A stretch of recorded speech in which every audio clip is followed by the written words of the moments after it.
Salve Regina, Mater misericordiae, vita dulcedo, et spes nostra salve. Per te clamamus, exules filii Eve. A te suspiramus, gementes et flentes, in hac lacrimarum valle. Ea ergo advocata nostra, illos tuos misericordes oculos, ad nos converte. Et Iesum benedictum fructum ventris tui, nobis post hoc exilium ostende. O clemens, O pia, o dulcis Virgo Maria.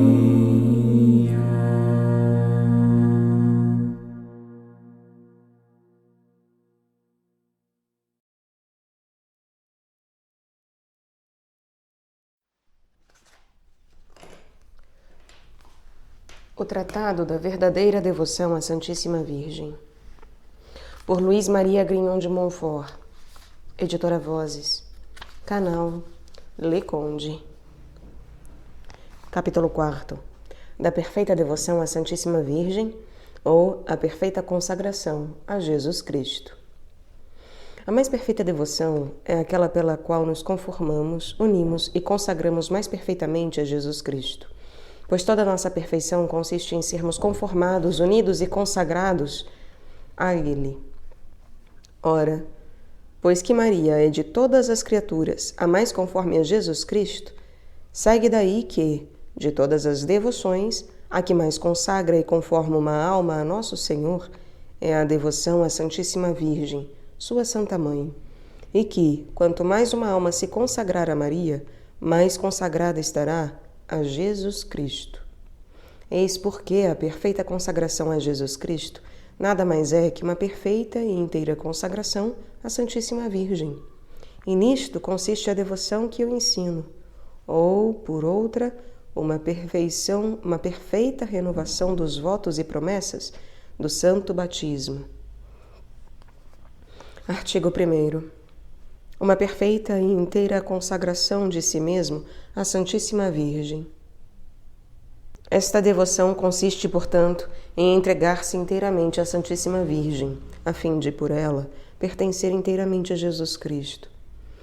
É preciso dar-lhe, primeiro, nosso corpo com todos os seus membros e sentidos. Segundo, nossa alma com todas as suas potências. Terceiro, nossos bens exteriores, que chamamos de fortuna, presentes e futuros. Quarto, nossos bens interiores e espirituais, que são nossos méritos, nossas virtudes e nossas boas obras passadas, presentes e futuras. Numa palavra, tudo que temos na ordem da natureza e na ordem da graça, e tudo que no porvir poderemos ter na ordem da natureza, da graça e da glória. E isto sem nenhuma reserva, sem a reserva sequer de R$1, de um cabelo, da menor boa ação para toda a eternidade, sem pretender nem esperar a mínima recompensa de sua oferenda e de seu serviço, a não ser a honra de pertencer a Jesus Cristo por ela e nela. Mesmo que esta amável Senhora não fosse, como é sempre, a mais liberal e reconhecida das criaturas. Importa notar aqui duas coisas que há nas boas obras que fazemos, a saber, a satisfação e o mérito, ou o valor satisfatório ou impetratório e o valor meritório. O valor satisfatório ou impetratório de uma boa obra é uma boa ação na medida em que satisfaz a pena devida pelo pecado ou em que obtém alguma nova graça. O valor meritório ou o mérito é uma boa ação, enquanto merece a graça e a glória eterna.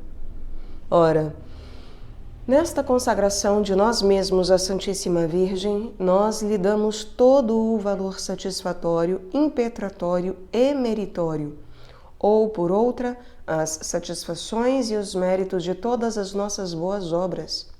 Damos-lhe nossos méritos, nossas graças e nossas virtudes, não para comunicá-los a outrem, porque nossos méritos, graças e virtudes, propriamente falando, são incomunicáveis. Só Jesus Cristo, fazendo-se nosso penhor diante de seu Pai, pôde comunicar-nos seus méritos, mas para nulos conservar, aumentar e encarecer, como diremos ainda. Damos-lhe nossas satisfações para que elas comunique a quem bem lhe pareça e para a maior glória de Deus. Daí segue primeiro que, por esta devoção, damos a Jesus Cristo do modo mais perfeito, pois que o fazemos pelas mãos de Maria, tudo o que lhe podemos dar, e muito mais que por outras devoções, pelas quais lhe damos uma parte de nosso tempo ou de nossas boas obras, ou uma parte de nossas satisfações e mortificações. Aqui damos e consagramos tudo, até o direito de dispor dos bens interiores, e as satisfações que ganhamos por nossas boas obras, dia a dia. E isto não se faz nem mesmo numa ordem religiosa. Nestas, consagram-se a Deus os bens de fortuna pelo voto de pobreza, os bens do corpo pelo voto de castidade, a vontade própria pelo voto de obediência, e às vezes a liberdade do corpo pelo voto de clausura. Nestas, consagram-se a Deus os bens de fortuna pelo voto de pobreza, os bens de corpo pelo voto de castidade, a vontade própria pelo voto de obediência e, às vezes, a liberdade do corpo pelo voto de clausura. Não se lhe dá, porém, a liberdade ou o direito que temos de dispor de nossas boas obras, nem se renuncia tanto como se pode ao que o cristão tem de mais precioso e caro, seus méritos e satisfações. Segundo, uma pessoa que assim voluntariamente se consagrou e sacrificou a Jesus Cristo por Maria, já não pode dispor do valor de nenhuma de suas boas ações. Tudo que sofre, tudo que pensa, diz e faz de bem pertence a Maria, para que ela de tudo disponha conforme a vontade e para a maior glória de seu Filho, sem que, entretanto, esta dependência prejudique de modo algum as obrigações de Estado no qual esteja presentemente ou venha a estar no futuro. Por exemplo, as obrigações de um sacerdote, que, por dever de ofício ou por outro motivo, deve aplicar o valor satisfatório e impetratório da Santa Missa a um particular. Pois não se faz esta oferta a não ser conforme a ordem de Deus e os deveres de Estado. Terceiro, a consagração é feita conjuntamente à Santíssima Virgem e a Jesus Cristo. A Santíssima Virgem como ao meio perfeito que Jesus Cristo escolheu para se unir a nós e nós a Ele. E a Nosso Senhor como o nosso fim último, ao qual devemos tudo o que somos, como a nosso Redentor e nosso Deus. Artigo 2º. Uma perfeita renovação dos votos do batismo. Disse acima que a esta devoção podia se chamar muito bem uma perfeita renovação dos votos ou promessas do santo batismo. Todo cristão, antes do batismo, era escravo do demônio, pois lhe pertencia.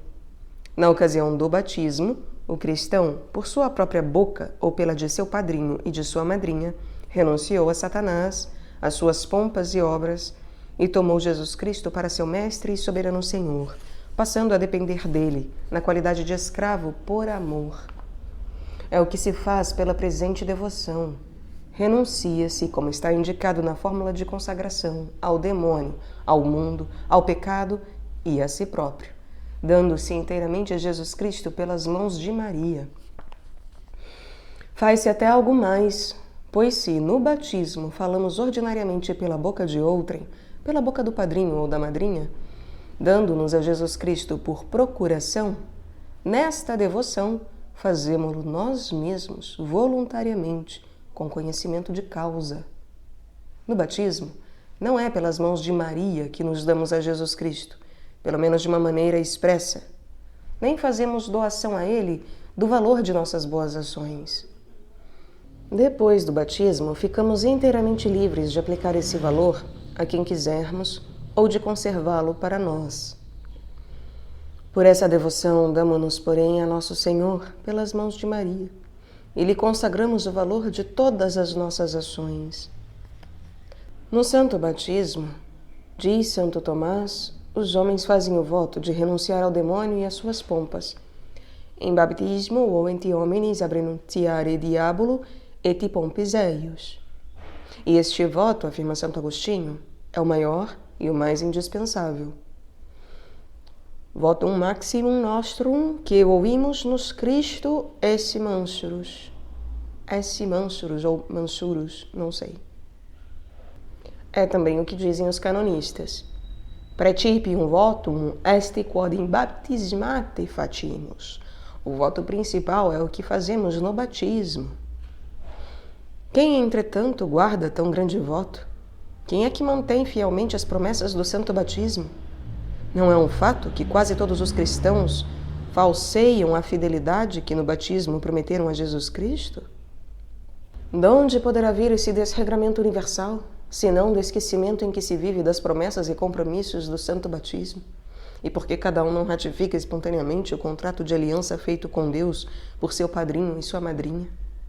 É tão verdade isto que o Concílio de Sens, convocado por ordem de Luís o Bonachão para pôr cobro às grandes desordens dos cristãos, declarou que a causa principal da corrupção, então reinante, vinha do esquecimento e ignorância em que se vivia dos compromissos tomados no santo batismo, e não encontrou melhor remédio para tão grande mal do que induzir os cristãos a renovar as promessas do santo batismo.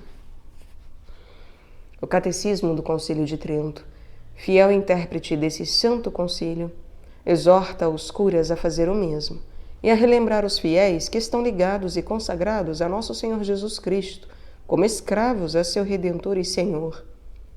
Eis as palavras textuais.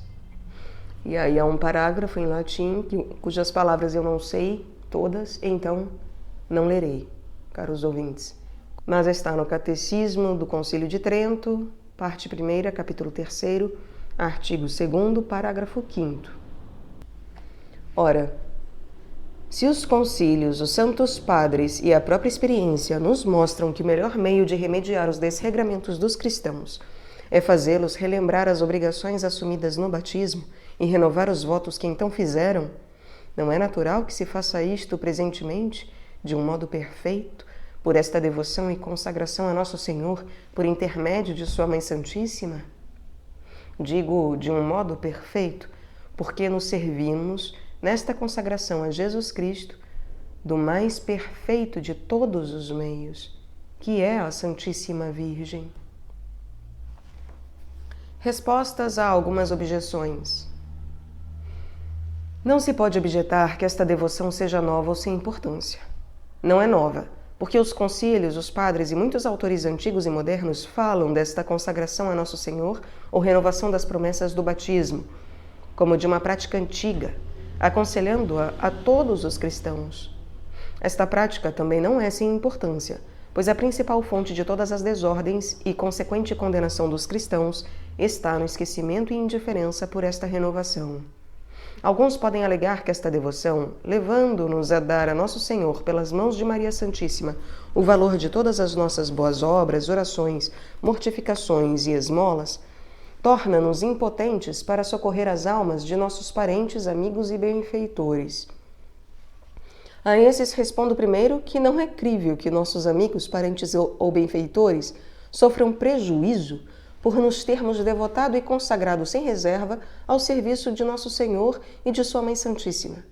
Seria fazer uma injúria ao poder e bondade de Jesus e Maria, que saberão muito bem valer os nossos parentes, amigos e benfeitores, aproveitando o nosso crédito espiritual ou por outro meio qualquer. Segundo, esta prática não impede que rezemos pelos outros, vivos ou mortos. se bem que a aplicação de nossas boas obras dependa da vontade da Santíssima Virgem. E, bem ao contrário, esta circunstância nos levará a rezar com muito mais confiança, do mesmo modo que uma pessoa rica que tivesse doado a um grande príncipe todos os seus bens, rogaria com redobrada confiança a esse príncipe que beneficiasse a algum amigo necessitado. Seria até causar prazer a esse príncipe dar-lhe ocasião de demonstrar seu reconhecimento a uma pessoa que de tudo se tivesse despojado para engrandecê-lo, que se tivesse reduzido à completa pobreza para honrá-lo. O mesmo se deve dizer de Nosso Senhor e da Santíssima Virgem. Eles jamais se deixarão vencer em reconhecimento.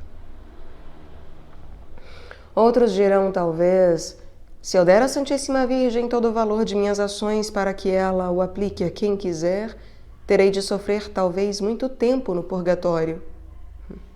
Essa objeção, produto do amor próprio e da ignorância da liberalidade de Deus e de Sua Mãe Santíssima, destrói-se por si mesmo.